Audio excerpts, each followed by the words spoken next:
its streaming mane kindled and blazed behind it. In its right hand was a blade like a stabbing tongue of fire. In its left it held a whip of many thongs. The creature known as Durin's Bane is a member of the Balrogs, ancient spirits that once served the Dark Lord Morgoth in his pursuit to dominate the world. Balrogs are powerful beings of fire, shadow, and unmatched malice, and Durin's Bane would become one of the most infamous Balrogs in Middle-earth, casting a dark shadow over the kingdom of Moria and terrorizing any who would dare venture into its depths. The Balrogs originated from a group of spirits called Maiar, beings created by Eru Ilúvatar, the god of Tolkien's universe. The Maiar were powerful spirits meant to serve the Valar, a higher class of divine beings who helped shape and guide the world of Arda. In the earliest days of existence, one of the Valar, Melkor, later known as Morgoth, rebelled against the harmonious designs of the Valar and sought to rule over all creation. Morgoth drew many Maiar to his side, promising them power and dominion over others. These followers became twisted into dark spirits of fire and terror, ultimately forming into Balrogs. The greatest of these Balrogs was Gothmog, their lord, but many others wielded terrifying power under Morgoth's command. During the first age of Middle-earth, Morgoth's influence spread across the world as he sought to dominate both the Valar and the inhabitants of Middle-earth. The Balrogs served as his most loyal and fearsome enforcers, and they were often deployed to instill fear, chaos, and devastation on the battlefield. One of the most pivotal battles involving the Balrogs was the Dagor Bragolach, or the Battle of Sudden Flame, where Morgoth launched a devastating assault on the elves and men of Beleriand. In this battle, the Balrogs brought ruin to the armies that opposed Morgoth, with Gothmog personally slaying the mighty elven king, Fingon. This marked the height of Morgoth's power, as the Balrogs enforced his will with relentless fury. Eventually, Morgoth was defeated in the War of Wrath at the end of the First Age.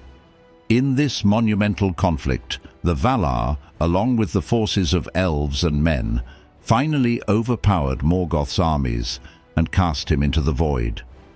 Most of the Balrogs were destroyed in this war, but a few survived and fled into the hidden places of Middle-earth, retreating deep into the earth and into far corners of the world to escape the wrath of the Valar. One such Balrog took refuge under the misty mountains, lying dormant in the dark, forgotten halls far beneath the earth. In the Third Age, thousands of years after the defeat of Morgoth, the dwarves of Khazad-dûm, also known as Moria, unknowingly uncovered the lair of one of these surviving Balrogs.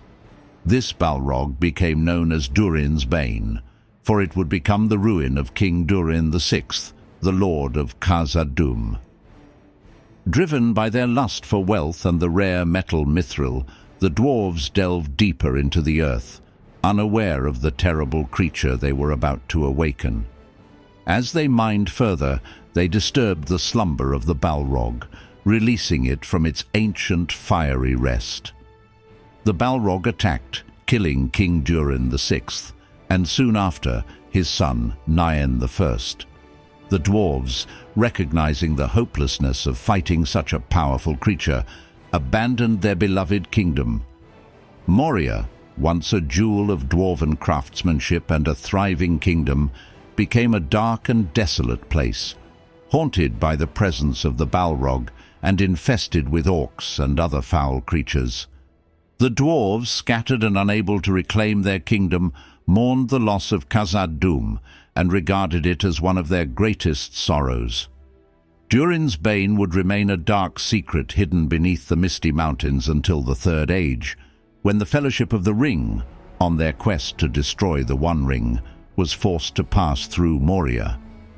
Led by Gandalf, Aragorn, Legolas, Gimli and the hobbits, The Fellowship entered the eerie halls of Moria, now an abandoned and desolate place.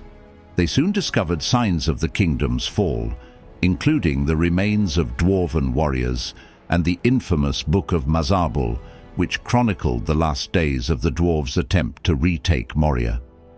Unwillingly drawn into a battle with a horde of orcs and a massive cave troll, the Fellowship fought valiantly. However, their most formidable challenge lay ahead when the Balrog, Durin's Bane, emerged. Described by Tolkien as a being like a great shadow, in the middle of which was a dark form, of man-shape maybe, yet greater, the Balrog instilled terror in the Fellowship with its sheer presence, wielding a sword and a fiery whip. The encounter with the Balrog reached its climax at the Bridge of Khazad-dûm, a narrow stone bridge spanning a deep chasm. Gandalf, understanding the gravity of the situation and the threat the Balrog posed, chose to face Durin's Bane alone, urging the others to escape. Standing on the bridge, Gandalf defied the Balrog, shouting, "You cannot pass," as he struck his staff upon the stone. In a fierce showdown, Gandalf broke the bridge beneath the Balrog, causing it to fall into the chasm. However, as it fell, the Balrog lashed out with its fiery whip, dragging Gandalf down with it. The two plunged into the depths of Moria, where they continued their battle for days, eventually ascending to the peak of Zirak-Zigil, one of the mountains above Moria. In this final confrontation, Gandalf ultimately defeated the Balrog, but he perished from the exhaustion of the fight, later to be resurrected as Gandalf the White. The defeat of the Balrog brought an end to the terror that had haunted Moria for centuries, but the kingdom of Khazad-dûm remained in ruin. The dwarves, though briefly encouraged by reports of the Balrog's death, could not reclaim Moria as orcs, and other creatures continued to infest its halls. The tale of Durin's Bane lived on as a somber reminder of the dwarves' tragic fall and the dark legacy of Morgoth's influence on Middle-earth. For Tolkien's readers, the Balrog serves as one of the most vivid and terrifying reminders of the ancient evils that persist in Middle-earth, even after the fall of their original master. The creature embodies a remnant of the Dark Age dominated by Morgoth, and serves as a testament to the strength and courage required to confront the shadows of the past. That concludes our dive into the history of Durin's Bane. Until next time, beware what dwells in the deep. The vault is now closed.